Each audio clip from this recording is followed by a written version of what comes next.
The views and opinions of this podcast are solely our own, with no direct intention to offend or upset. Brilliant. Fucking brilliant.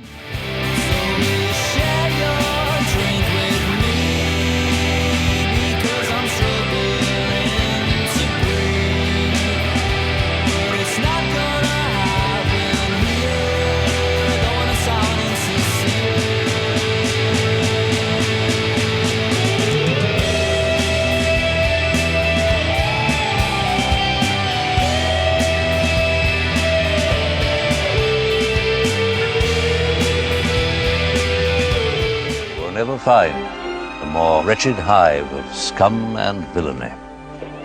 We must be cautious. Well, hello everybody. It's been a minute. Hope you're enjoying the nice weather and all that, and you're all enjoying having your wains. They're only being taken care of by the government. Currently, I do obviously allude to the public holidays. Aye, and in Scotland, I think England just start next week, didn't they? I forgot. I see what's that all about. You're all fucking 2 weeks behind us. different times. You know what I mean? I know. But Shite. anyway, welcome back to What's the Script, people. I'm Chris as usual, and this is Craig. I mean, he's not formally changed his name yet, but the artist's formal name is Craig Bruce. But Aye. yes, how are you, sir? I'm good, mate. Good. Busy, as you know, with work, wains, and all that kind of stuff, because they're off, but they're away to Rossi with their mother for the weekend. So we had a window this morning, and we've seized upon the window. Oh, seized upon it like moss on a rock. But and this is you. By the way, Craig is one of the fortunate people to be going to see the Gallagher brothers. So he's on the cusp of that and all. How are you? Your Oasis juices flowing yet today? Are they all bubbling? Aye. Are they at the surface? Aye, I'm getting excited now because we're leaving Tuesday, gigging Wednesday, back Thursday. Down in the Holy Land, man, down in Manchester, you know what I mean? Down in their own patch. Fucked. So if you're Scottish and you're going to a Scottish gig, you're a wanker. You're just a pretender, man. Lazy bastard. You need to go to Mecca, man. I mean, if you want to go and see Jesus, where'd you go? You know what I mean? Go to Jerusalem. You're not fucking waiting to tour your own gaff, mate. I look forward to it. Oh, there are plenty of pokey bumwanks everywhere. But aye, this is a movie review podcast. Again, cheers to Quint for the tunes. Shout out to the Seismic Boys. Oh, what was that last one they done there? I'm trying to remember. Had it on to Truman Show. Aye, See, I'm not a fan of the old Truman Show, but I gave that a wee listen anyway. I mean, I think I've seen it maybe twice. It should be darker, in my opinion. As I said in our group chat, I remember watching it at the time thinking it's a good film, good premises and all that, but I never had any desire to watch it ever again since. And I think I did maybe 20 years later, and I thought, it's what am I reading, this cinematic masterpiece, and I mean, a film of the ages pish for it. I mean, it's fuck off. Nah, you're all right. But enough of that.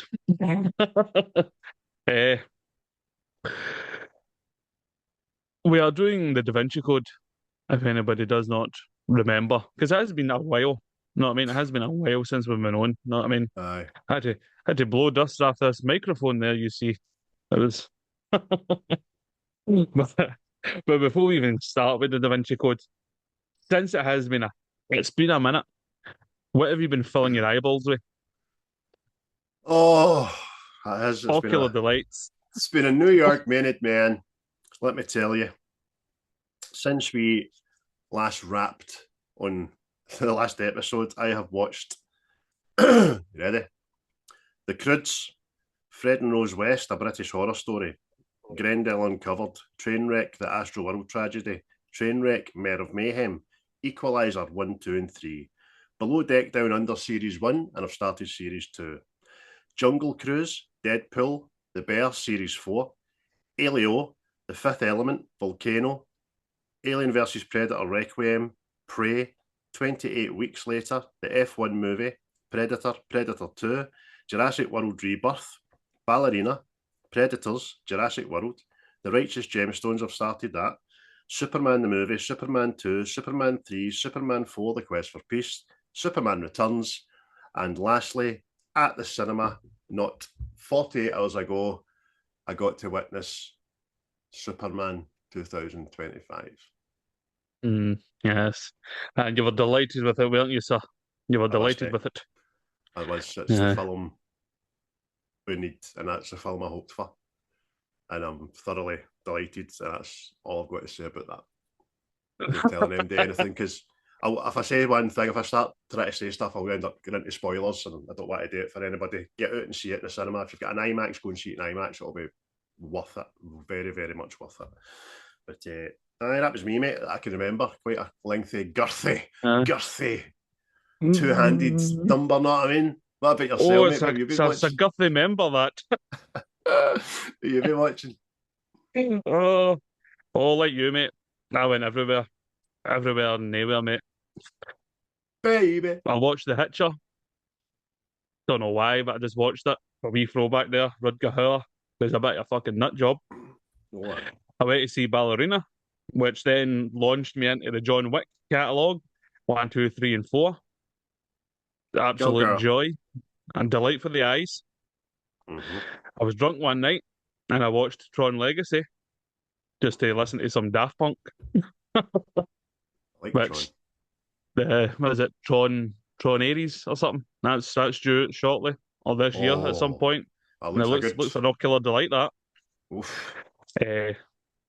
Like you, I broke my TV serious avoidance, and I scalped The Righteous Gemstones, which I think is smashing. Danny McBride.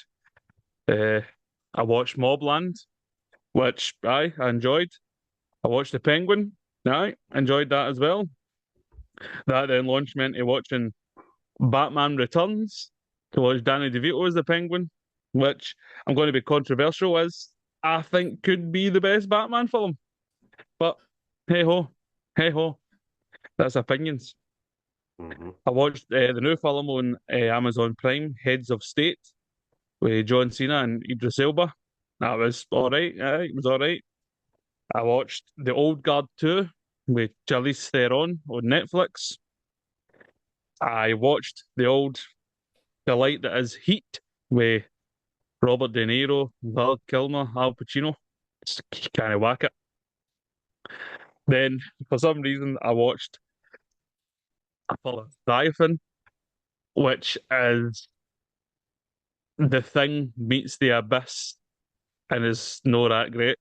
But I remember that. it's got Peter Weller in it. Know what I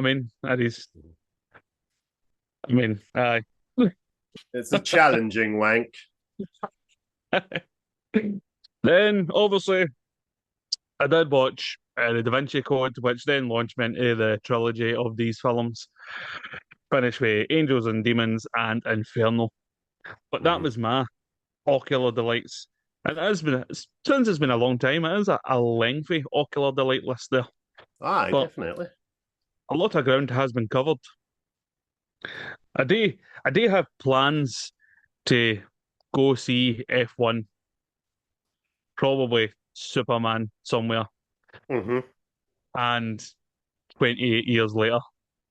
Aye. But let me just tell the people, for personally speaking, right, this is just my opinion, which is the only opinion I can really give. I've seen F1 movie and it's spectacular.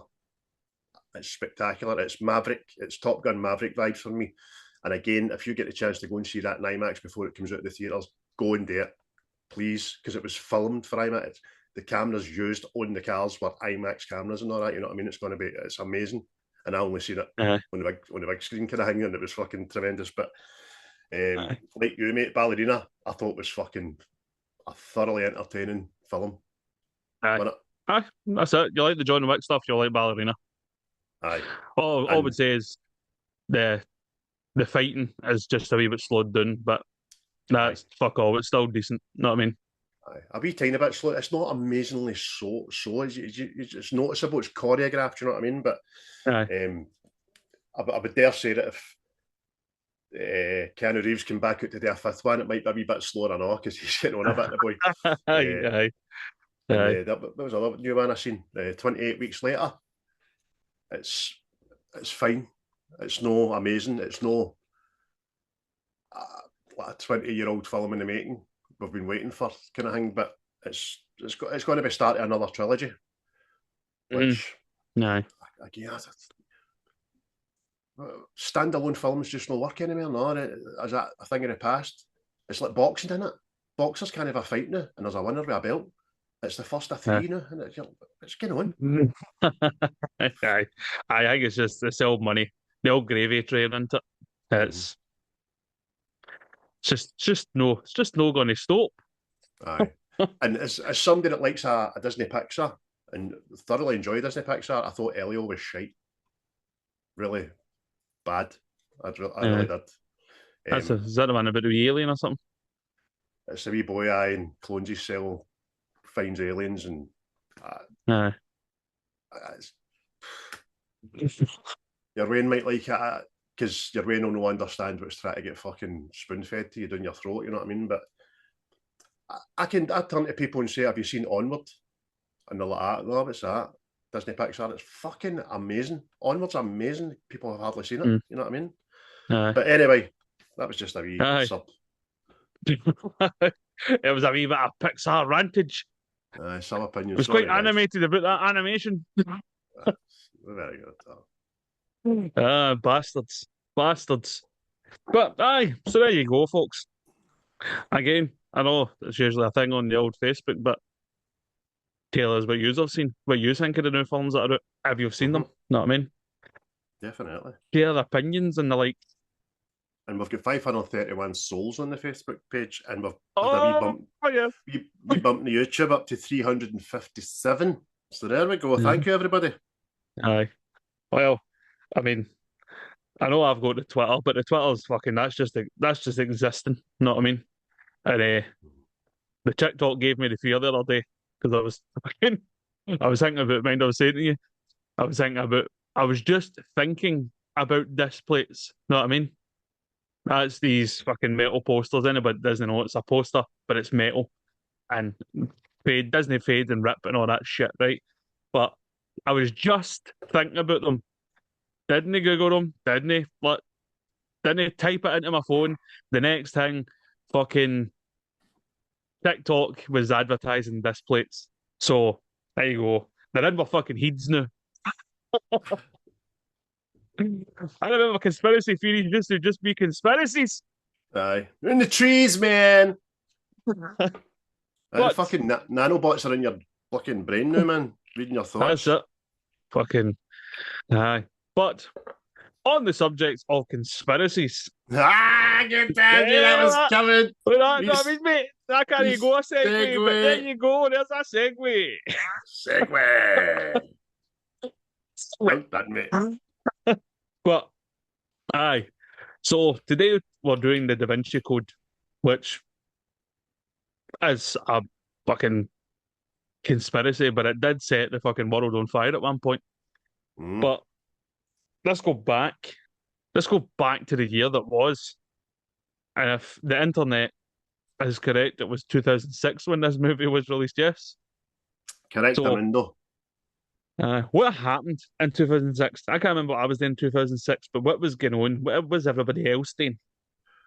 Well, in the words of Leonardo da Vinci himself, hey, Babri Booby. America. Jesus, right. We go back to the year 2006. What was happening in that year, everybody? Well, the World Cup was being held in Germany and was won by Italy. Remember that as if it was yesterday. There was a bombing of the Al-Asakari Mosque in Iraq. There you are. The first nuclear test by North Korea happened. And that's when America went, oh, here. They've got blow up your house missiles, they bastards. So that was a world kind of scary event. Montenegro declared independence. Well done, Montenegro. Happy for you. And the Disney company purchased Pixar. So there we go. Another wee segue there after I was just talking about it. And that was all 2006.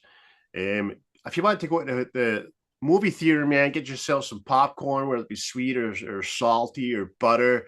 I don't know how you like your fucking popcorn, man. You gotta get some popcorn. You could have went and seen such films as Inside Man. Good film, that. Apocalypto. I enjoy that too. One of me and Chris's guilty pleasure films, making no apology for it. Poseidon, the remake. We love a bit of Poseidon. Kurt Russell's got the best fucking drowning scene ever in that. Oh, aye. One you were talking about last week, fun enough, Miami Vice. They made a film of that. Still not seen it. The Last King of Scotland, that was a good movie. Bit of anxiety written out of that as well. And they end up what's this one? Teresa. I think that's maybe just a copy and paste gaff. Sorry about that. The Departed, one of my best, greatest kind of gang-related mobster films ever. The Departed.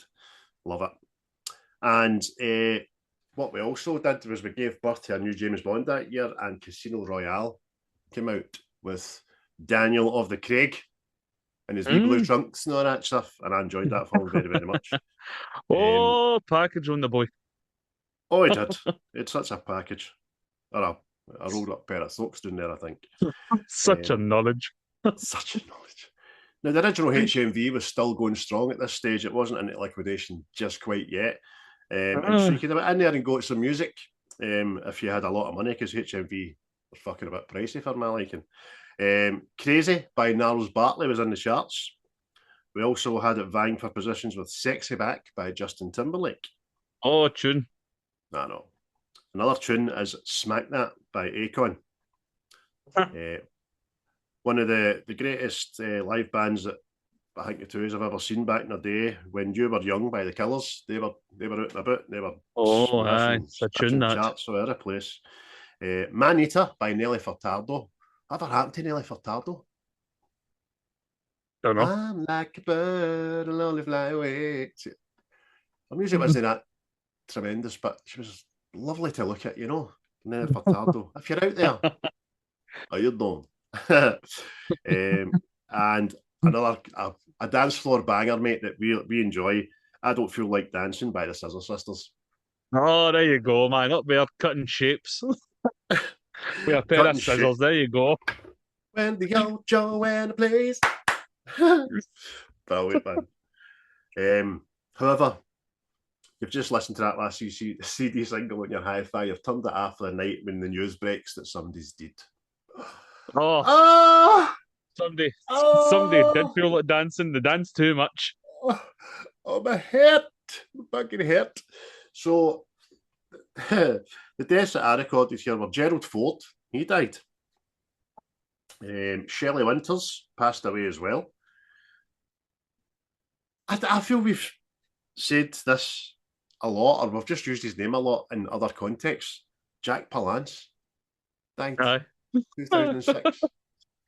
I don't think we've done it because it's just fucking Jack Palance is the bad guy and everything. I think he just gets into a lot of our chat somehow, man. I'm like, Jack Palance in this week again. James Brown. But he knew bags. Papa had to settle with the last bag he got. Robert Altman, he died, I know. Didn't realise it was that long ago. And by the way, the world mourned at the sudden, accidental, tragic accident passing of Steve Irwin. Dear. He left us, so you're talking 19 years ago, mate. Oh, fuck's sake, man. I remember my mate Mikey. He's quite into the nature and the animals and all that, right? and then he died. I swear that boy wore a black shroud for about 8 years. He's still not mentally recovered for Went in suddenly disappeared in a sabbatical, it. gone to Australia to kill stingrays, man. I used to walk into his room, see like laces out and all that. It was just fucking stingrays all there was with fucking crosses through them and all that. God bless you, Steve Irwin. You were such a brilliant guy, man. That's what it was. But that was 2006, mate, in a nutshell. Aye. Aye. Well, I mean, again, 2006 was all right. It was all good in the hood. Just, I think that was the last remnants of fucking wee bit of decency in the world there. That wasn't bad. Wasn't bad. Aye. Not too bad. Not too bad. But also that year, the Da Vinci Code was another movie doing the rounds. Mm-hmm. And just a wee quick rundown of stuff here. The budget for the film, according to the internet, was $125 million, and it brought in a nice bit of pocket change of $760 million. So that's a bit of profit there. Tremendous. I was pleasantly blown away by that. Aye, £750 million, man. Fire in. But I think a big factor in that, don't be wrong, Tom Hanks is a huge draw for any moviegoer, I would imagine, but this book, see, before the film came out, this book, as you said at the very start, set the world on fire, quite literally, because it was a #1 selling book for about fucking a decade, man. Aye. It's like there was a couple of books guaranteed in houses. The Yellow Pages, the Bible, and the Da Vinci Code. And if your mammy wasn't getting any, 50 Shades of Grey. What is that whipping? Get on all fours. Aye. Aye, it was. You're right, mate. Fucking. I remember going that. See when people were, I was asking people, what's the Da Vinci Code? What's that about? What's the book? What's this book about? Oh, it disproves Jesus. What? I've seen paintings of the prick. I know. Oh, that's the Lord and Savior there. Sorry, Jesus. Aye, it actually did cause a bit of religious unrest across the world as the Catholic Church and all that stuff as well. But maybe we'll touch on that. Maybe we will. Aye. Possibly. But aye. The director of the film is Ron Howard, who's decent at his job, know what I mean? Oh, does it Dave Agins, the boy. Aye. And a quick rundown of the cast, the ones that I wrote anyway. Tom Hanks, Audrey Tautoa, Ian McKellan, John Reno, Paul Bettany, Alfred Molina, and Jurgen Prochnow. That's the ones I wrote down, but there are others. So there definitely is. Aye, but his cast score is decent for who's on screen. Know what I mean? Mm-hmm. And again, as the usual, there was other options for specific characters, and there's I can see a couple of them, right? But anyway, look, the character Tom Hanks, obviously done. Initially, they wanted Bill Paxton to do it, but he was already signed up for something else. And these other names were considered for it. You had Russell Crowe, Pierce Brosnan, George Clooney, Ralph Fiennes, Hugh Jackman were all considered for it. So, but the other actors considered for another role has me curious, very curious to say the least.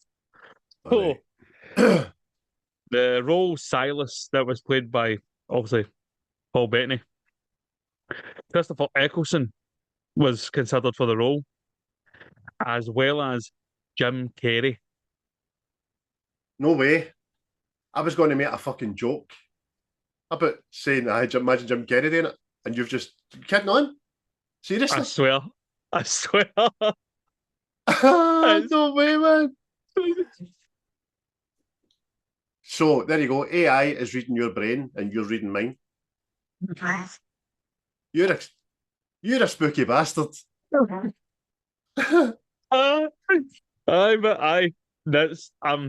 just trying to imagine Ace Ventura I know. as the killer monk and the Da Vinci Code. It's Just put me it's back in, fucking- coach. Talking to the bishop. Spiritu Santi. Yeah. I don't know where the keystone is. Every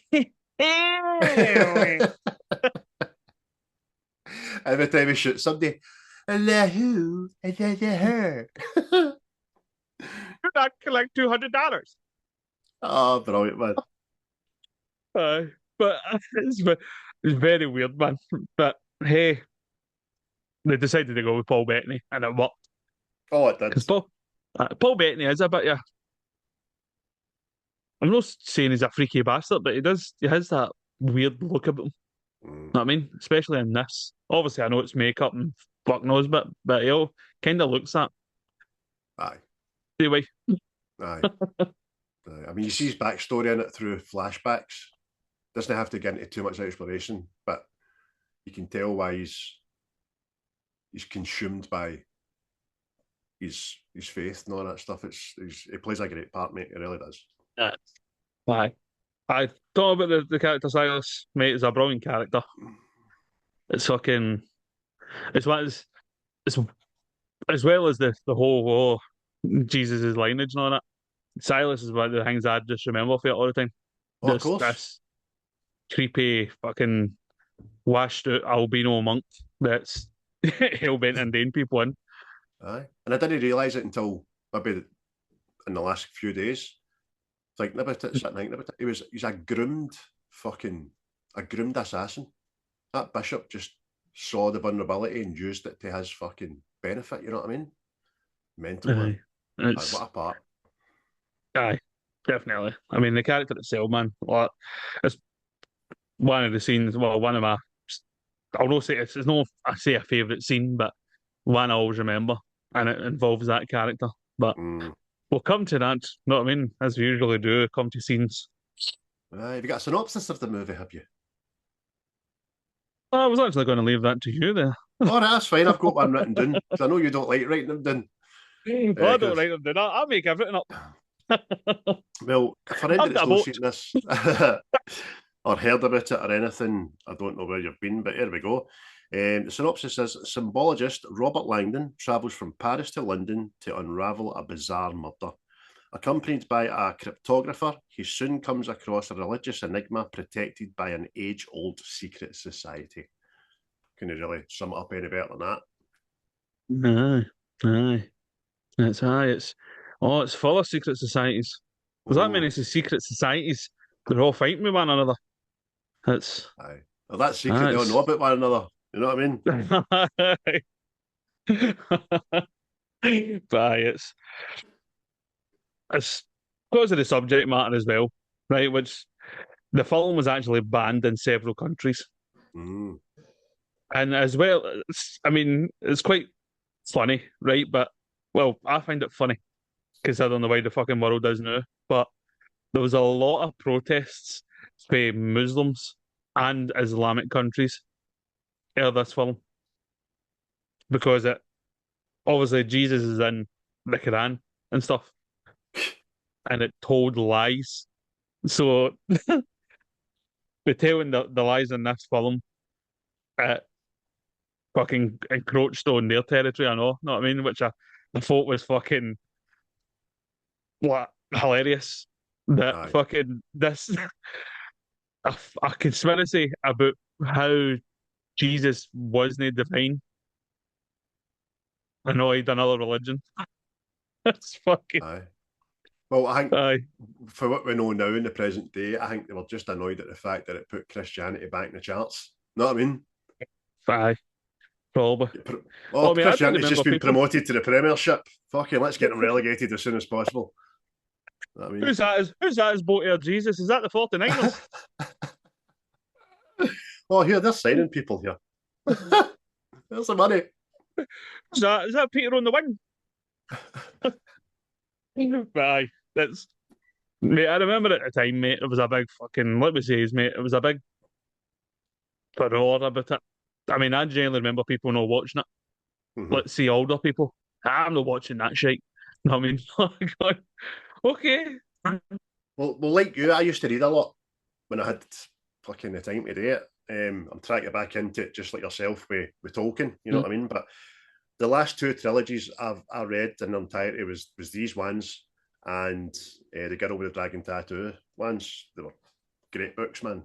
Two great trilogies. And this one was, the first book was, I've said it already, man. It was just, everybody must have had a copy of this book, man. Aye. Oh, that's what I mean. It's fucking, it was, and I mean, I know they wrote it about Jesus and all that, but I couldn't see them writing about any other religion, know what I mean? No. Or the guy that wrote it, they've probably been fucking chopped up. Aye. Aye. But the film, see the film, it's very divisive because it only gets a 6.6 on IMDb, but Rotten Tomatoes is 25%. Aye. Staggering. And I know we don't read too much into these, but they're a kind of barometer. But yep, just about 1 in 4 people like this film. Aye. That's what I was like. I'm kind of wondering if that influenced a lot of critics and all that. Know what I mean? Because it's the usual, isn't it? You're defaming somebody's religion and all that. Know what I mean? So they're automatically going to go fucking bang. Know what I mean? Having said that, a couple of people have come back to us in the Facebook group chat and said that they didn't really like this film. I was like, well, there you go. Fair enough. Well, that's what I mean. We'll see. Like curiosity, because I was going to say this is the adult version of National Treasure, right? So soon I looked at National Treasure on Rotten Tomatoes, right? That's at 46%, and IMDb, I think it was up at 6.8 or 6.9 or something. Know what I mean? So I was like, so you like that film, but you didn't like this one, and I'm just wondering, is it just the subject matter? Know what I mean? But quite funnily enough, talk about National Treasure. I know why that. It's a great film, by the way. It really is. Oh, nice. But I know why it's no up in the higher 7s and 8s and 9s, because people panned that before it even came out, because much like the Snyderverse don't want this Superman to do well. Indiana Jones, fucking diehards wanted this National Treasure to fail because they thought it was a rip off of fucking Indiana Jones and all that. I'm like, what? Fucking watch it, man. Aye, it's fucking. Oh, well, the people are nuts. People are nuts. But nah, I mean, no to bash on the old Catholic Church and all that. Know what I mean? But I remember that film in Aussie Spotlight when it came out, and it was about the abuse scandal and that getting revealed. I remember people not watching that film and all that for the same reason, which each their own. Know what I mean? If I don't watch it, it never happened. Spirito Santo! Spirito Santo! By the way, you burst into flames there. I know. At the end of it, was Christopher and I know that we might not be of the Catholic faith. Yeah. However, do you know, I respect it in a way that it fascinates me, because films like this fascinate me. The Passion of Christ fascinated me. I know it was the Catholic, it was Christian, blah, blah, blah, but there's a draw about all these history and stories and what's true and what's not true and conspiracy. And this film just fucking drew me in, man. Aye. Well, see, that's what I was going to say. See, I think it's brilliant and it's smart the way, obviously, real life events have been used. You know what I mean? And I'm obviously they're being borrowed and maybe contorted to tell an entertaining story. You know what I mean? But I thought it was 100%. You know what I mean? It was smart the way they used the stuff. So Robert Langdon says it himself in the film. A treasure hunt, and that's what it's like.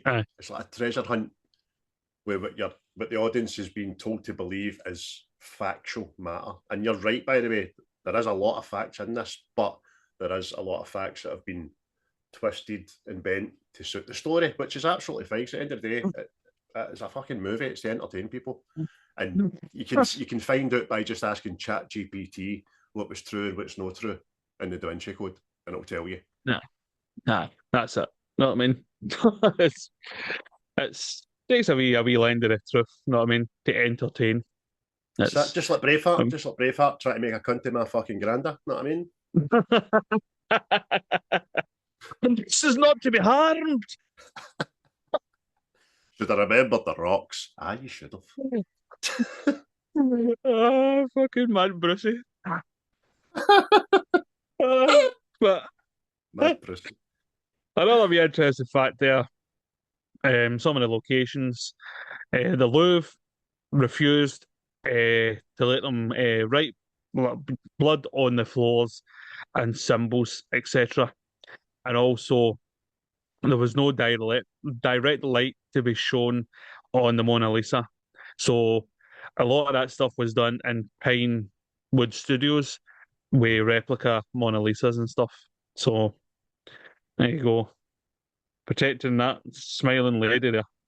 Sure, I like that. I like the fact that the organisation like that was like, I don't care how much money you've got on the planet Earth, you are not fucking coming in here and tarnishing anything to do with this historical fucking exhibit. I'm like, good on you. I like that because just like them, there's another one. Officials from Britain's Westminster Abbey refused to allow filming to take place in the Abbey as well, claiming that the book is theologically unsound. So they refused it on a moral high ground, not to protect, just because they said, no, you're get the film factual, we might let you in, but see this, no, it's not happening. So, well done. Can we come in and film this in this big place that you worship this person in? So what they did this instead, they moved filming to Lincoln Cathedral and done it there. So Lincoln Cathedral don't give a fuck, man. They're like, hey, put the money in the little box. We've got a leaky roof. I don't know why they're Italian in England. But... I was going to say that. I've been to Lincoln and not one person sent me like that. Hey, welcome to England. The fish and chips, bangers and a mash. Oh, don't worry about John Smith there. He's mad for that fucking Mario game now. All the farmers talk like fucking ice cream vendors, man. Hey, we're gonna bring in the harvest there. Wearing these tops. Fucking. Fuck's sake, man. Oh dear. Here's my boys, Gino Ginelli. But as well as no letting stuff like that happen, the Louvre, the Temple Church, and the Roslin Chapel all seen a bump in tourism. So, there you go. It paid off in the end. I mean, I remember people, obviously, right, I'm not spoiling it for you, right? See if you've not seen this. I don't know how you've not seen this, out your curiosity. Why was everybody talking about it, right? The end of the film, they obviously make out that Mary Magdalene is buried under the Louvre. I remember at times people had to dig that up to see if she was there. Like, the hysteria is so fucking real, man. There was scores, and I mean scores, that we get reported that we seen of people trying to break in order to prove it, like treasure hunters and fucking influencers. But well, back then it was YouTube, wasn't it? It was mainly YouTube fucking channels and trying to break in, get to jail and all that.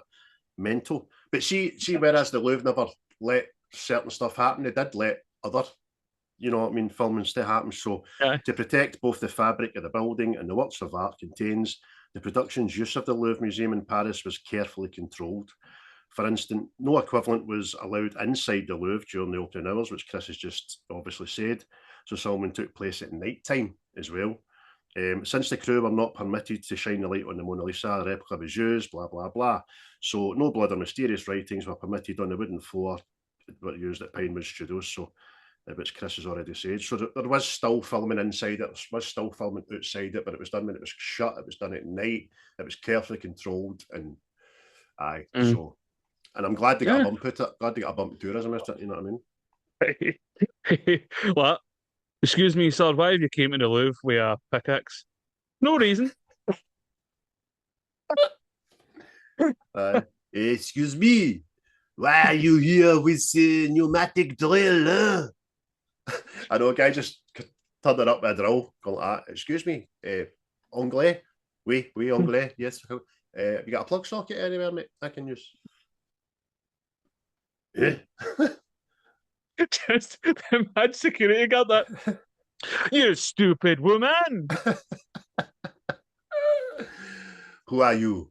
It is I, Leclerc. Oh, fucking hell, man. See Low, that? low returns. See, I know. Well, we'll never die. I'm going to get the box set, but it's fucking dear, man. So it is. I think the DVD box set's in it, 60 quid odd. So I'm scared to find out what the Blu-ray one is. Anyway, digress. See that bit of the Louvre, the pyramid and all that? That looks amazing. Oh, aye. I'd love to go and see that, actually.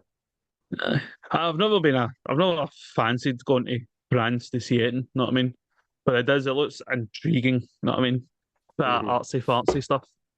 But and you're not a touristy guy, aren't you? You're no. nah, mate, I see if I go on holiday, I'm sitting on a beach getting fucking radiated with a coconut full of pina colada or something, you know what I mean? That's my holiday.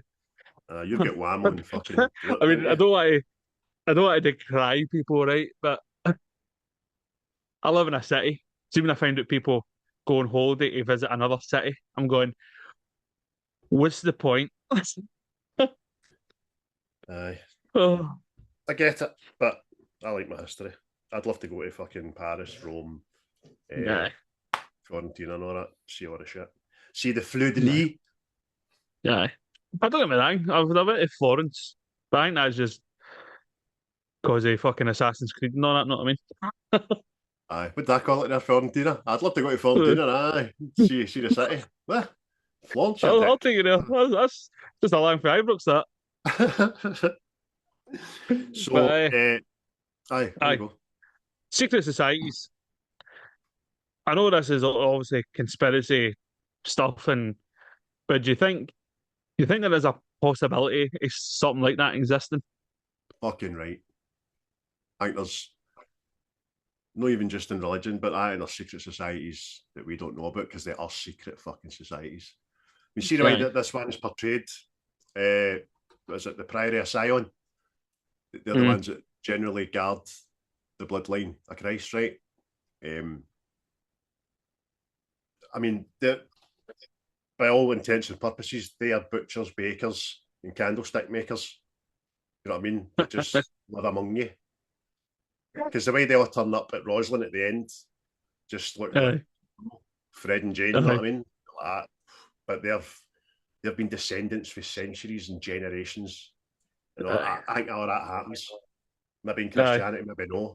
Maybe, I don't know. Just all that secret. I just had that bad image there. So when you said baker, just that you're about to turn the fucking press the bit of the wand, and the next thing you're shot with a baguette, like that could be a naked gun too, man, happening. Fucking hell. But I have your thoughts on secret societies. You read more than me. You're into this. Oh, aye. There's definitely there's games afoot. Aye. Fucking at every level. But with this, I dare say there probably is. It's, I mean, protect the holy fucking sect. Know what I mean? It's, I mean, not to bash things again, but they did kind of move pieces about with the old abuse thing. Know what I mean? So, should there be something like this? I think that's higher on the priority group, like the covering for, well, you know what I mean, the story than something else, know what I mean? But see, it's just Jimmy Carr mentioned it on Rogan a few months back about the Roman Empire became the Catholic Church. I never thought about it, and then I started thinking about it. I was like, "You're fucking right." We can only imagine what's underneath the Vatican: secrets, treasures, facts, probably more than anywhere else in the world. Do you know what I mean? That we don't know about, the world doesn't know about, which would probably be quite apt. Some people say that there is groundbreaking in today's standards inventions that Leonardo da Vinci that have never seen the light of day. and they will never see the light of day because it would cost so many profitable companies so many billions of dollars and pounds if they came to light. You know what I mean? We all know what happened to the guy that invented the fucking water-powered engine for cars. You know what I mean? His plans suddenly disappeared and he died in a fucking car crash. It's just it's stuff like that. It's like a lot of repression, and I could understand because obviously you need to understand. Well, obviously the Catholic Church and all that was tippity top. It was the law of the land. Know what I mean? All that stuff. So they would obviously hear about, just say Da Vinci, for instance, creates this thing, and he goes, "I will keep that safe. We'll lock that in the vault for you." Know what I mean? Like, get that fucked. People forget. People that maybe, I don't say don't know their history, right? Just don't enjoy history, don't watch enough movies or read enough books. Or religion, especially Christianity, was the number one cause for wars, number one cause for all the good and bad things, a lot of bad things that happened through the history of time, man. The woman being fucking burnt for witchery and all that. And I mean, when you get the English king coming in and try to overthrow it, and he did eventually, do you know what I mean?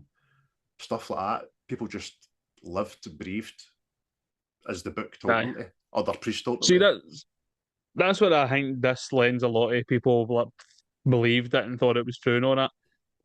People are ready.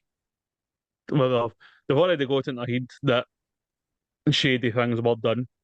And that's what I think this is smart with the subject matter it uses. Because they can use actual events and manipulate them to help the story. You know what I mean? Like the getting rid of all the women, you know what I mean? The witch hunts and all that, and like Spanish Inquisitions and stuff like that. They go, well, there must have been a fucking purpose behind this, you know what I mean? Aye. So, and it's just, there's just that grey area where you can just go, right, I exploit that. Aye. And I think it's already in people's psyche, like, that's wrong. Why did they do it? You know what I mean? Exactly. For context, people, burning women for witchcraft was a thing. That's factual. It's true. It's out there. Look it up. But in the context of this movie, they say that it's used because they've lost Mary Magdalene. She's disappeared, so they don't know her descendants, but they know it's a lassie. So they use that as an excuse to try and just kill as many women as they can to try and hopefully eradicate the bloodline of Jesus Christ. Something like that. Mr. Dan Brown, congratulations. And that's just one, as Chris was saying, that's just one of the things in this movie that history is attached to a semblance of this story to explain. I was laughing and all that because I was right. See the guy who wrote the book, Dan Brown, right? Apparently he used to be a pop star, right? No. Right. I'm just thinking, right, so see when this book came out, right? Everybody went, oh, that's true, this guy must know something, right? And it just popped into my head. Imagine Jedward had wrote this book. I'm wondering if there would have still been the same reaction for the world that it was true. Know what I mean? Or people would have went, they two fucking wrote this? Fuck up. Know what I mean? Of all the pop stars ever known to man, you had to pick Jedward. Fucking hell. By the way, if fucking Sting was the author of the book, or Bono, I think people would still go at, what? Who wrote it? Aye. Yeah, man, do you know what I mean? That chanter. Yeah, so it didn't have to be a good chanter or a bad chanter, but I imagine Jedward wrote it. Once upon a time, that's how it was that. There was a wee lassie called Mary Magdalene. Oh, was her name Mary? Yes, her name was Mary. Shut your fucking mouth. Mind your business. Yes, she was a virgin, which means she was not touched by the unholy penis of the man, you know. She was impregnated by God. God came down and raped her in a foggy, spirity form. Fucking hell, man. Oh, I'm going to get fucking cancelled, man. I'm going to get bishops at my door in a minute. Like a subscription that nobody wanted cancelled. exactly. They might not even take me away to Catholic jail. They'll just see me with an England top on and fucking eradicate me right there on my doorstep. Oh, bye. You proddy dog. What the dog? But see, talking about the holy bloodline, right? I thought that was brilliant as well. Oh, tremendous. That the whole, like, I think everybody, the Holy Grail, we all think it's a cup, and they've changed it to a way that it's just the bloodline. You know what I mean? It's the lineage of Jesus, which I thought was just smart as fuck. Mate, tremendous, utterly tremendous. And we'll probably get to it. Well, I know I'll get to it because it's one of my favourite scenes. It's the payoff at the end. I'll explain it when we get there, but it's amazing. The plot to this movie is fucking tremendous. And the book is obviously just as good. I'd implore you to try and get a wee copy and get it read. It'll probably be found in anybody's house you walk in. Just pick it off their fucking back of their shelf. It's great. Fucking great. And the subplots, the side stories, and who's involved and who's working for who, and excellent. I mean, there's three. I remember watching this the very, very first time, not knowing what the fuck it was about or nothing. And there was 3 times that you're, oh, fuck, really? Moments in this with regards to people and who they're working for. And like we've just said, the plot at the end and all that, you're just like, fucking, whoa. Know what I mean? It takes you in. It's amazing, man.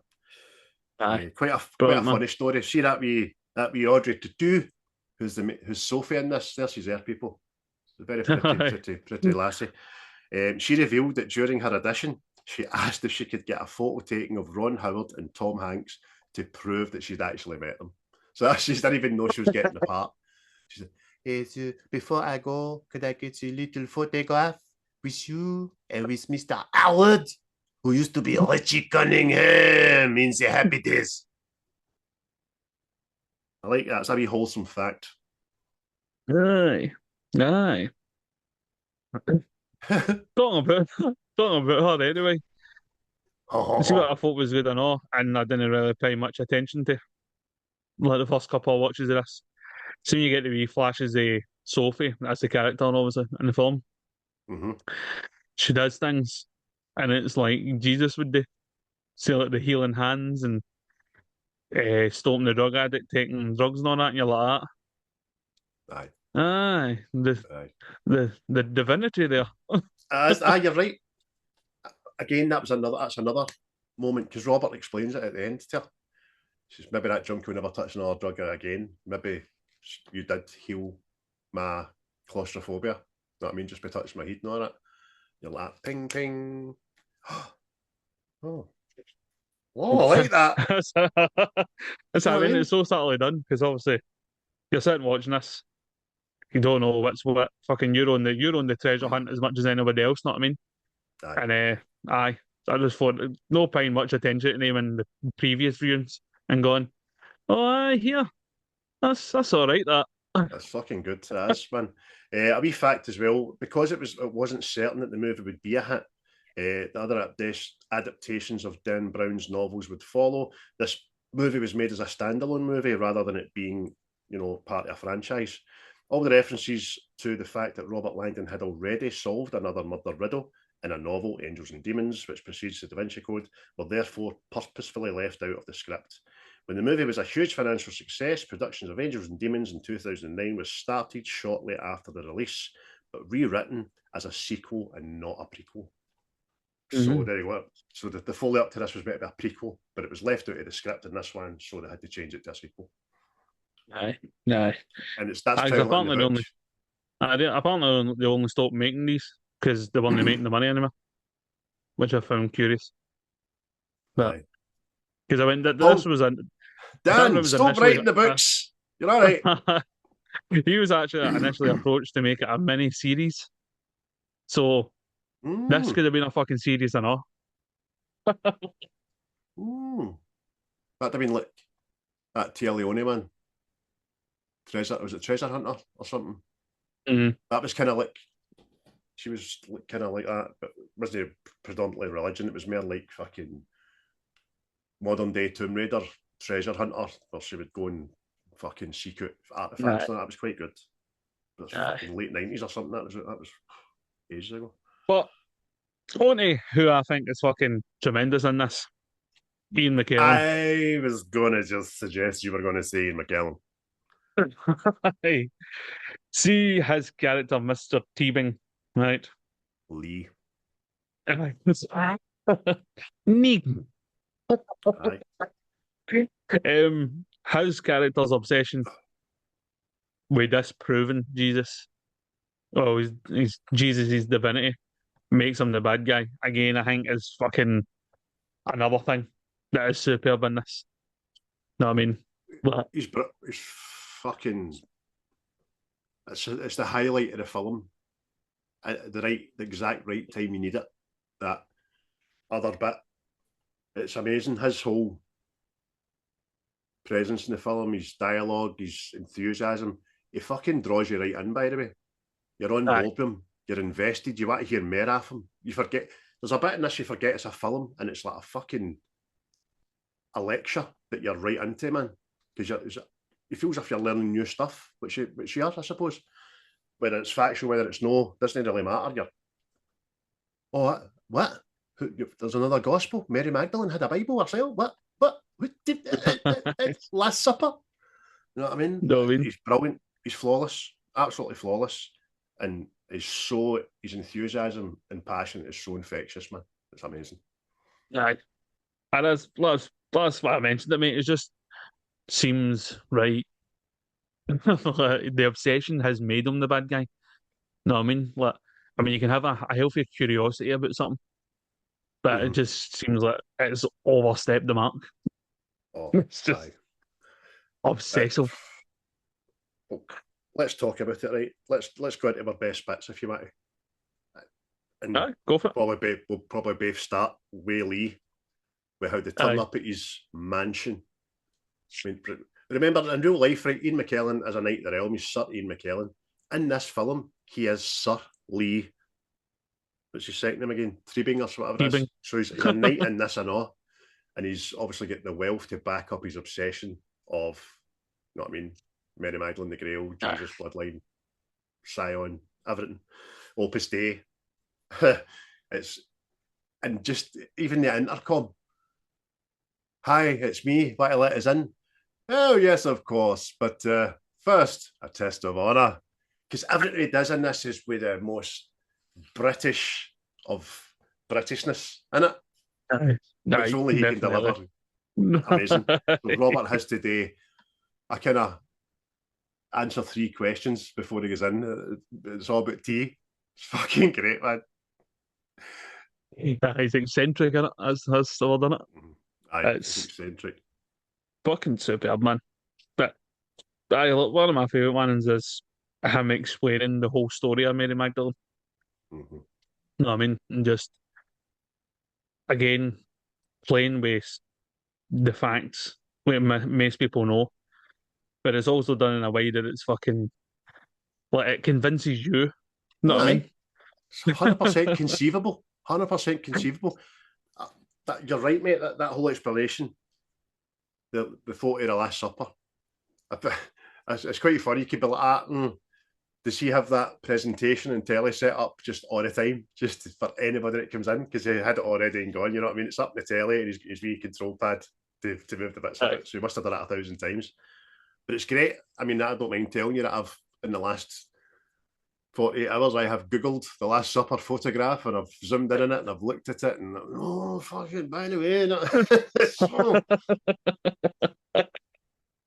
I mean, doing all that jazz, he's brilliant, mate.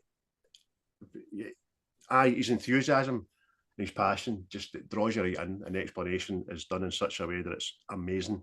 And then as only McKellan can do when he finds out why they're there and all that, the awe and amazement on his face is a cryptics. You know what I mean? Aye. Yeah. Another one that I brought up earlier with the Silas character. see when he's just punishing himself. Mm. It just fucking stuck in my head like that. He's strapping his thing to his leg, whipped Aye. myself. You know what I mean? I was like, that's fucking nuts, man. That that was a lot earlier in the movie than I remembered. Do you know what Aye. I mean? It's kind of the second act in the film, I think. Mhm. It's about the first act, kind of third scene or something like that. And and it's clever because it tells you right away why this guy is doing what he's doing. He thinks he's atoning for past sins because, as I said Aye. again, his flashbacks, there's no dialogue with it. It's just, you know what I mean? He's remembered what he's done to people.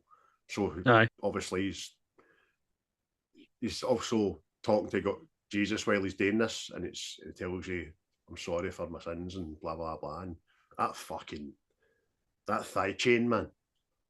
Aye. See, that's what I'm talking about. See stuff. I didn't know there was actually people out there that do that until this film.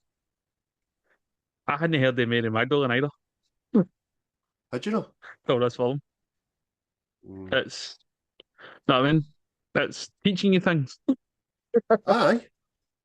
I know it's definitely a real person and all that, but to think that she was actually Jesus' wife and they had a son and all that, well, a daughter, wasn't it? Son, daughter, I can't remember. Had a Wayne. Yeah. Like that. Why is it no conceivable? Do you know what I mean? Brilliant. It's just brilliant. Absolutely brilliant. Aye. Was you said you liked Paul Bettany as well, didn't you? Aye. What do you think about the overall look of him and all? He's been made to look like fucking Aye, he's freaky. albino. Aye. Aye, he's like a spectre, isn't he? Mm-hmm. A fucking, and it's, aye. That's well, it's like I says, it's the one thing you remember about this film. Just, you're a big, creepy bastard. Aye. There's a very robotic Terminator thing Aye. about him as well. It can't be bargained with, can't be reasoned because he's totally thinks what he's doing for Aye. God. Mentally warped and radicalized. I think he's in the right. Know what I mean? It's again, it's religious radical that fucking ends up dangerous. Know what I mean? So I say he's been groomed, radicalised, groomed, whatever you want to call it.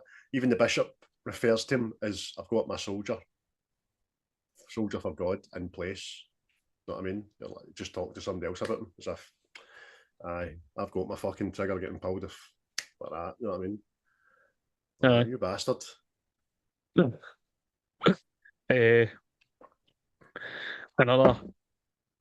Another scene that I like is the Templar flashback origin kind of story.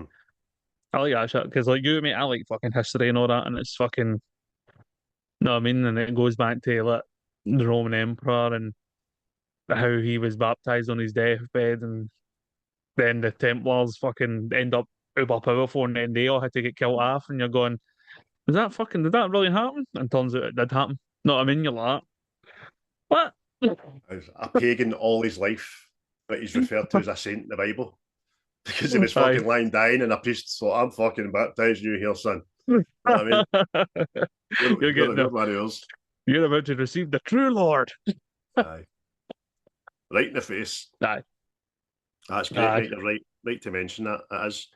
Especially because a lot of the time when you're getting shown it, Robert's talking or Lee's talking. So they're telling you what's happening and giving you from a certain point of view that you maybe didn't know about and all that to coincide with the story. When it was factual or it wasn't factual, it's engaging and it's brilliant, man. Aye. Really good. Definitely, man.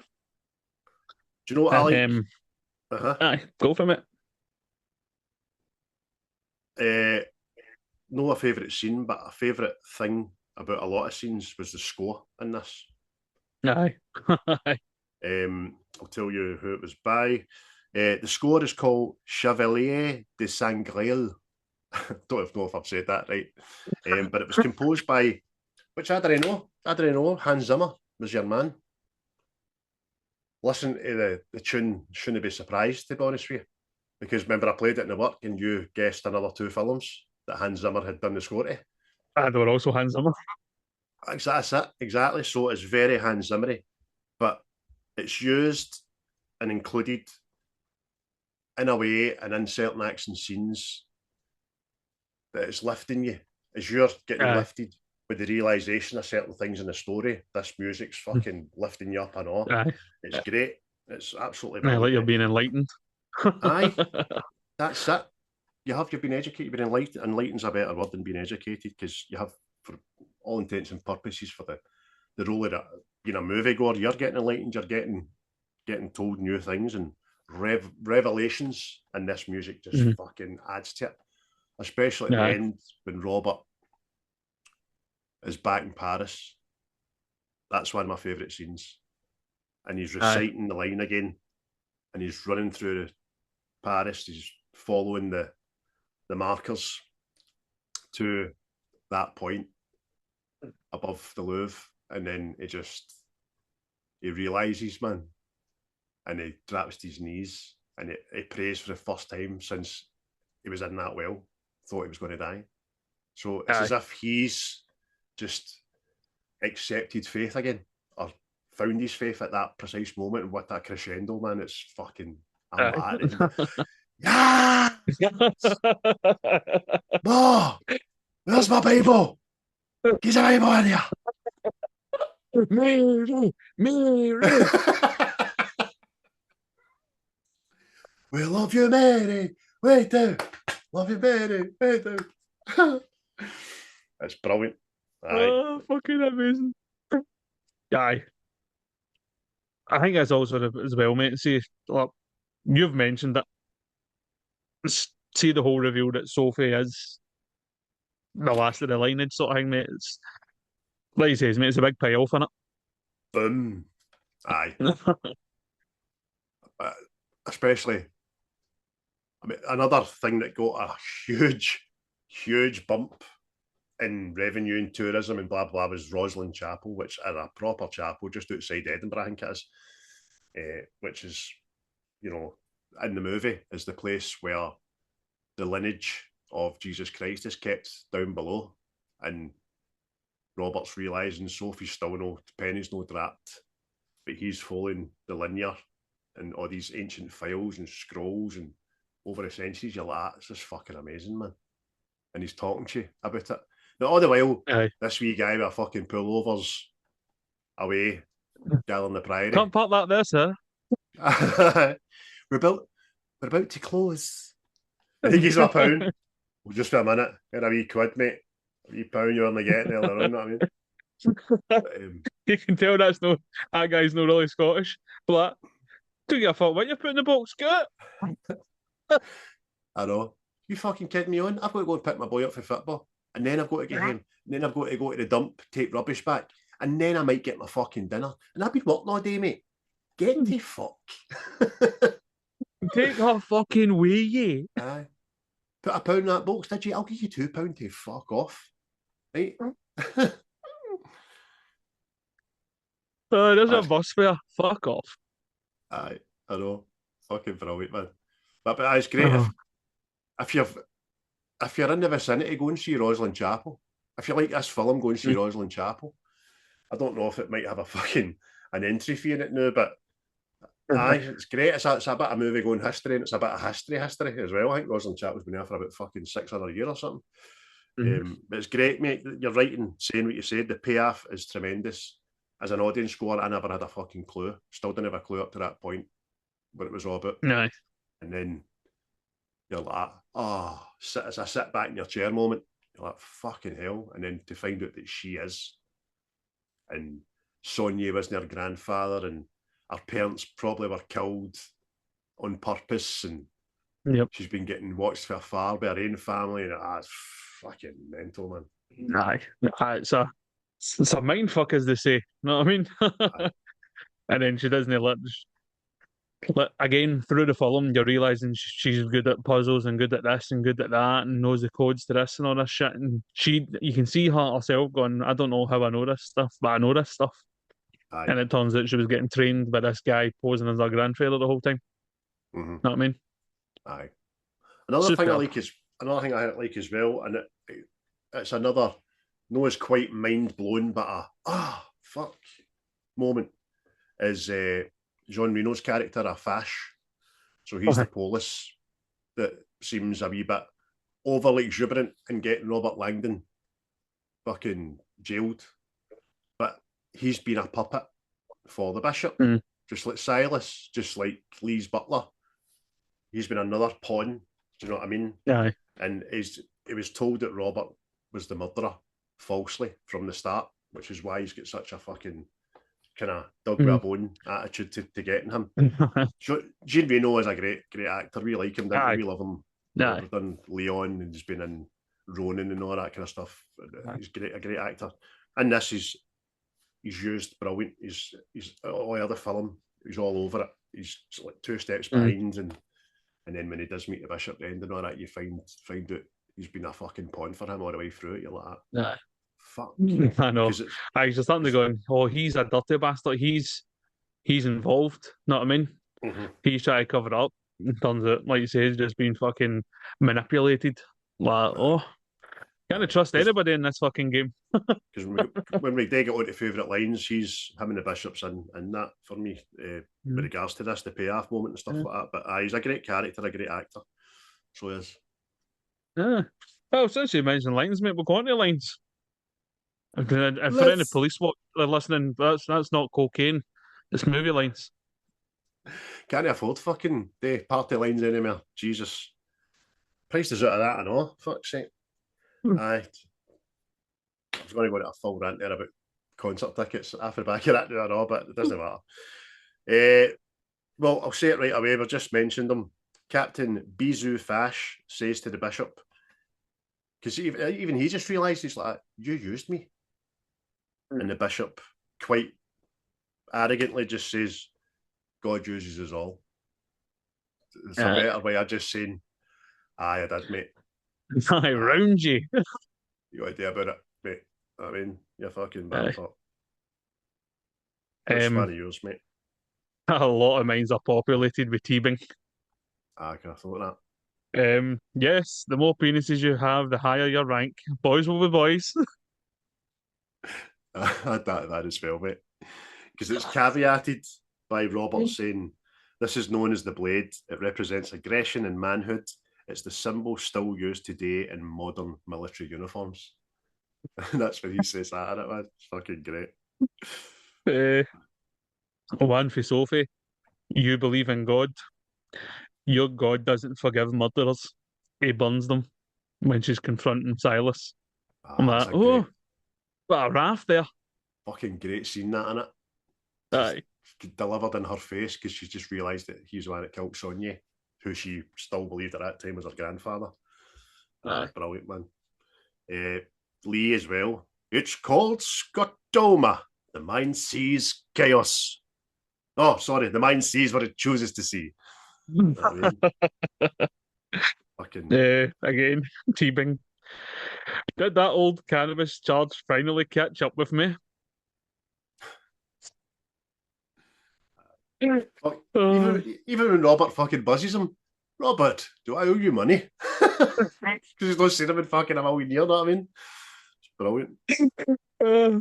It's a good wee bit between Robert and Sophie when Sophie says, I hate history. You know what I mean? And Robert just says, you say you hate history. Nobody hates history. They hate their own histories. So then Sophie says, so now you're a psychologist too? So I have to say, fuck you, dickhead, man. You know what I mean? Another one for teabing. I'm sure this is when he's been rumbled as the bad guy. When history is written, murderers are the heroes. And I'm like, oh, I like that. And you're on the nose there. Aye. See, I put down as one of my favourite bits, scenes. It was the whole Lee thing, that whole Lee thing from beginning to end. And I remember being very disappointed because I felt he double-crossed him. Aye. But having watched it again, I don't think it meant any harm by it. I think he's just so infatuated with his life's work, basically, that he had no other option than to do what he done. Do you know what I mean? So I've kind of forgave him for it.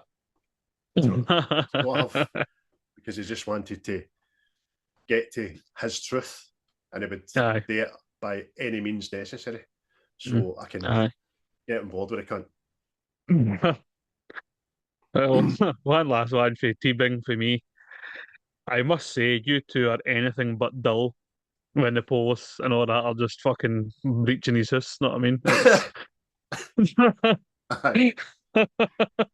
Nah, he's fucking funny, man. He provides a comic relief, man, that only Ian McKellan can do. What an actor. And he's doing the fucking Tucker with the sticks all the while, don't you? Something about Mary.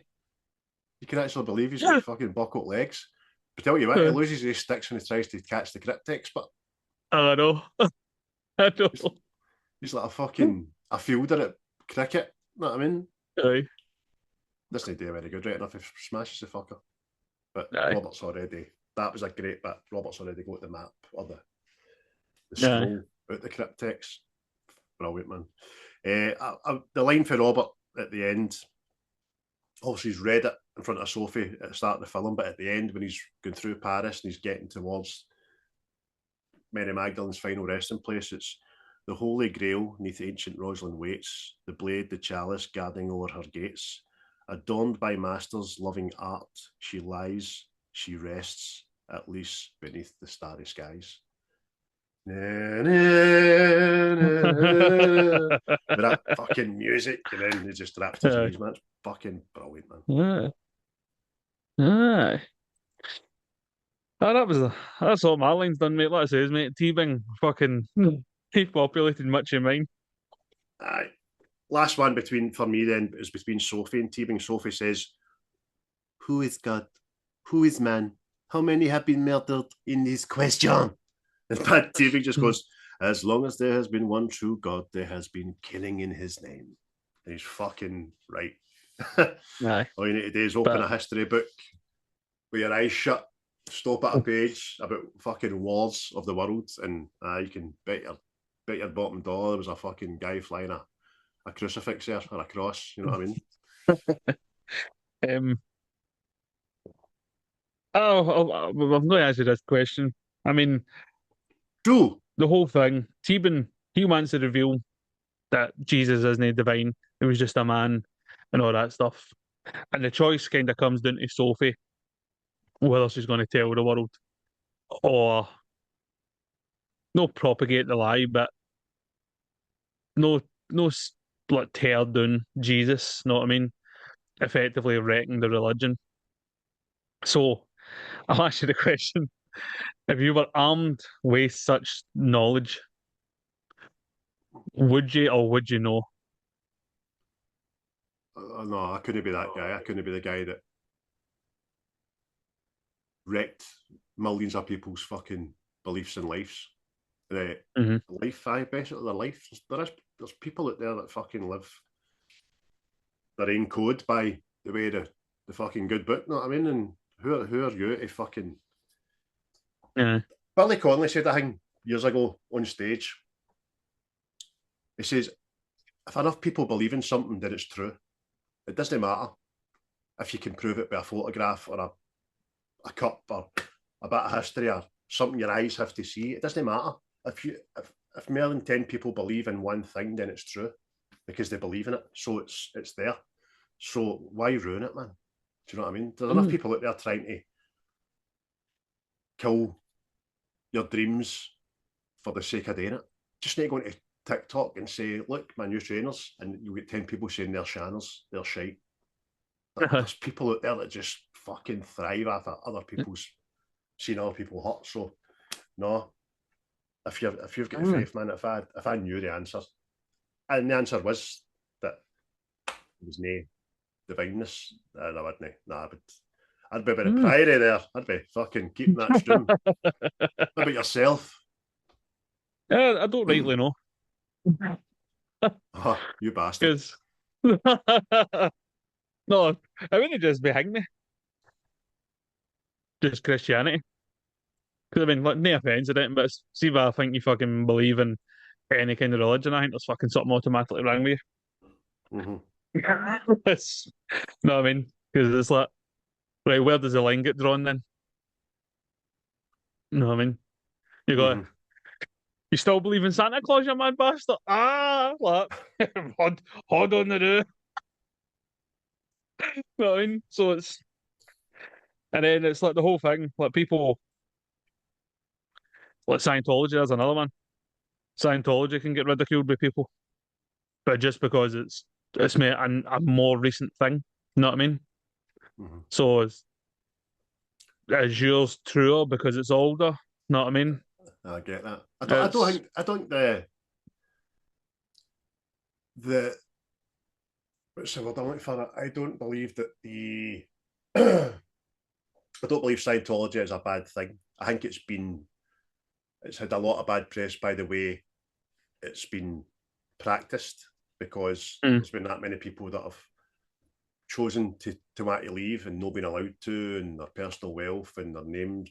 It's a bit of cultishness behind it, but that's only the couple of documentaries that I've seen. Do you know what I mean? Right. But I don't see a problem with Scientology. I think their belief system is pretty flawless, to be honest with you. Yeah. You know what I mean? So it's like any religion. Well, fucking, I don't decry you that fucking that's what you want to believe. Okay, why you didn't believe? But at the same time, I know, just see when your religion is going to encroach on how things in the world are going to operate. Know what I mean? That's when I go, nah, there's something fucking up with you. Know what I mean? Aye. But Plus the fact I know you're like me. If anybody tells you that you're wrong and they're right, aye, you're like, fucking hold on a minute. Do you know what I mean? Go and kneel on your prayer mat 5 times a day, or go to chapel and confess to your priest. But don't tell me I should be doing it. Don't tell me aye, I'm going to fucking burn in hell or I'm wrong aye, because I don't do what you do. Fuck off. Leave me to me. aye, So that's what annoys me. Aye. That would probably be the only time I'd be like, do you know what? I know the fucking truth, right? See your faith, it's a lot of shite. Get me you know what I mean? prayer. Get up That's here. how I'm like that. See if you could just like, not just like the Christianity thing, but see if you could turn around and just go fucking blah blah blah, and it was just across the board. Then, but then it's like the ramifications of that, because like you says, there is people out there that live their life by the good book, and there is no good book. Then what's the point in keeping up the good traits that they do? Know what I mean? Aye. So Aye. And it's kind of like the Pandora's box thing, isn't it? Aye, definitely. There is very, very good people out there in the world that if they didn't have this belief system and this mantra and this way of life, that they might be fucking bad people. You know what I mean? So fuck that shit. But I've had a lot of good serial killers back in the day that have said that they were told to do it by God. Aye, God told me. Fucking God ever it. No bother, mate. Aye. So aye, it's a brilliant question. That I could sit over a couple of malts with our legs crossed, discuss that in more depth one night. I was smoking jackets and gun dogs up my feet. Aye, gun dogs at our feet, cocked shotgun on the fucking over your arm. We need to get our own fire and all, and have a butler to bring us the fucking malts. I say, Winston, you know, I think I would tell the people, I would free them from the chastity. Halifax, I'll stop you there. I would suggest that perhaps that would not be the wisest move. Do go on. Oh, fuck's sake. Shall we continue this after cigars in the library?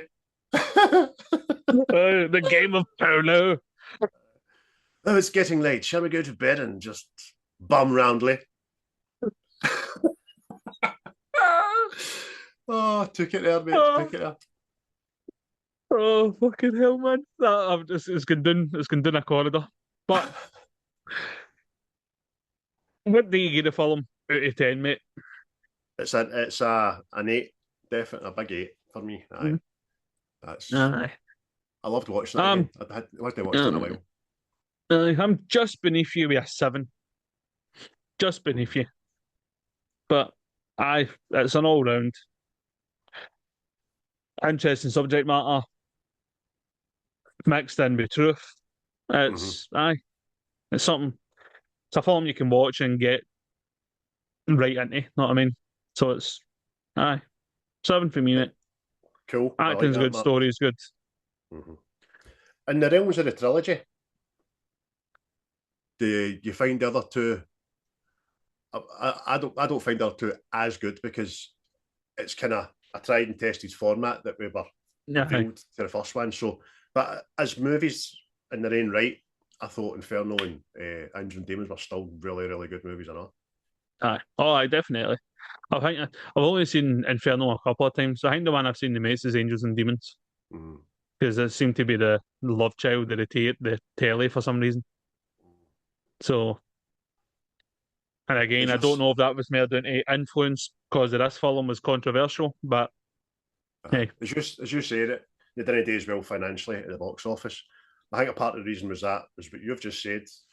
They were kind of lambasted and poo-pooed, and I think people got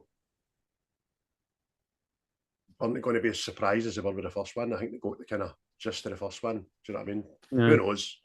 But yeah, aye, 8 or that's a 7, good score anyway. 15. That'll do. Aye, Out of 20. Good movie. So aye. if you've not watched it, it might not be your cup of tea, folks. Get it watched. Might be a wee bit of a slow start for you, but it Mm. fucking pays off, man. Let me tell you. It Oh, aye, gets going. definitely. That was another good thing about this film. It ascended as it went. Do you know what I Aye, mean? There was no aye, dips. aye, aye, I found anyway. aye. Aye, it wasn't boring. No wasted space. And you can't just when you think it's going one place, it goes another. Know what I mean? There's plenty of twists and turns to keep you guessing. Know what I mean? Aye. But now it's time for your celebrity deathmatch, sir. Yes, it is indeed. And I've been waiting for this one. I forgot I'd done so much. I must have been drunk, is all I can say. I forgot I'd done so much in-depth analysis on the back of this pair up. And the pair up is one of the animated variety. Oh. So I ask you, Chris of the House Nest, all the way along the road in Tollcross, cooking in your own room, who would win out of Tom the Cat for Tom and Jerry and Wile E. Coyote for the Roadrunner? Oh, fuck's sake, man. Two animated fuck ups, man. Oh, They can take some punishment, the boys. You know what I'm saying? no, they can. Oh, I think I'm going to say, guy. I'm thinking Coyote.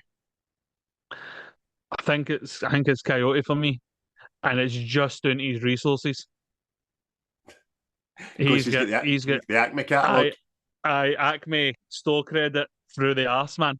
He is, isn't he, man? He must have fucking had some ball, man. Tell you. I mean, don't get me wrong. I think Tom's hand-to-hand combat. It's handy with a baseball bat, cricket bat, Blanca would be a nail in it. Aye. Who is it that owns Amazon again? What's his name? Oh, Jeff Bezos. Bezos. Aye. He keeps looking at the the next best way to get delivery. It was looking at drones and all that stuff to do delivery and stuff like that. So you need to do, Jeff, is get back to watch any Wile E. Coyote cartoon and find out who wrote it and find out the delivery system for Acme.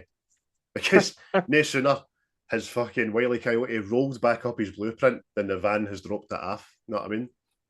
And then in another way as well, if you've got IKEA furniture and you're struggling to build it, get Wile E. Coyote, because he can knock together a box of fucking bits of wood and nails and neighbour in jig time. But I Wile E. Coyote just for the resources. Uh-huh.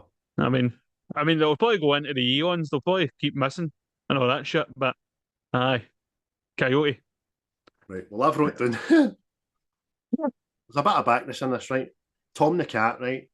His strengths are agility, speed, incredible pain tolerance, cartoon level regeneration, and quick reflexes. He's got a fighting style which is more reactive and chaotic, constantly getting destroyed but bouncing back instantly. And his weapons, like you said, are usually bats, frying pans, explosives, whenever they're nearby. The downside for him is almost always loses to Jerry, who is a fraction of his size. So that's his kryptonite. We've got Wile E. Coyote. He's in the blue corner. And his strengths are genius level inventor, Acme gadget access, no fear of failure. He never gives up. His fighting style is trap based and tactical, sets elaborate ambushes. His weapons, literally anything from Acme, including rockets, boulders, giant magnets, and robot suits.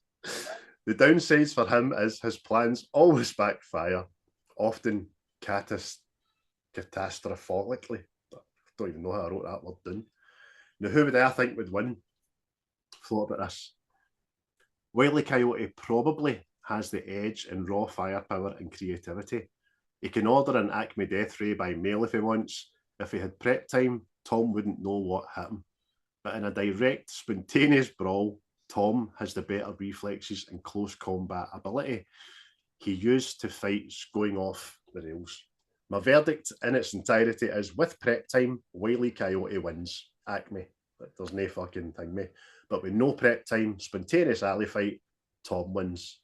So, depending on where it is and the time it happens, could be either or, mate. But it would be a chaotic cartoon brawl. Tom probably wins 6 times out of 10, but Wile E. Coyote makes it a spectacular fucking episode either way. So there we go. That's a celebrity death match you fucking didn't know you needed, boys and girls. Aye. Well, if any of you think otherwise, let us know on the Facebook group page. Aye. I mean, who do you think will win? Know what I mean? Whatever happens, Wile E. Coyote is falling off the Grand Canyon. Aye, a cliff. Into... I did do a wee dust cloud. Aye, just a wee poof. A bomb. And then 5 times out of 10, another boulder falls and tap him. You know what I mean? The one he was standing on. Brilliant. But, and just before we go, movie bingo now. Movie bingo. All these segments. Movie bingo, yeah. We're picking from the list of Chris, aren't we? Si, senor. Si, senor. I pick number 3. 3's gone. Is 1 and 2 gone? Yes. Fuck's sake. 4. Gone. 5. 5 is there. Hey. And it is a classic with a stellar cast and a bit of history there. And it is The Great Escape. Nice. Yeah. Nice. Back in the day. Usually on at Christmas and all that for some reason. Aye. Great Escape. Fucking hell. Brilliant. Like it. Yeah. I've seen that in a fucking minute, I tell you. Oh, never. You see, they've stopped I've putting usually these good watched it quite films a that used lot. to go on every Christmas. You know what I mean? They've stopped putting these films Yeah. on. That's it. But The Great Escape is next week, folks. So, if you've not seen that, There's no hope for you. aye. I mean, you've got to be Amish. You've got to live in Amish country if you've not seen The Great Escape. I mean, there's no other way around that. Know what I mean? But aye. So next week, people, The Great Escape is going to be your listening joy. So obviously, before it is recorded and stuff, let us know your thoughts and all that stuff on the old Facebook page. Seems to be the place where everybody gets involved. Oh, it's the hub, especially on a Friday. Everybody's tuning in to tell us what you've been watching and stuff like that, which we fully appreciate. It's a good read to see what some of you are sitting watching. Not one of you have mentioned Pornhub, which I find fucking staggering. But there we go. Each to their own. But again, thanks to Quaint for their tunes. Shout out to the Seismic boys again. Give them a listen. And again, shout out to all yous listening again. You're all appreciated. I mean, keep up the Friday hub of activity. And see you next time. Manana. Goodbye. What you just said is one of the most insanely idiotic things I have ever heard. At no point in your rambling, incoherent response were you even close to anything that could be considered a rational thought. Everyone in this room is now dumber for having listened to it. I award you no points, and may God have mercy on your soul. The views and opinions of this podcast are solely our own, with no direct intention to offend or upset. Brilliant. Fucking brilliant.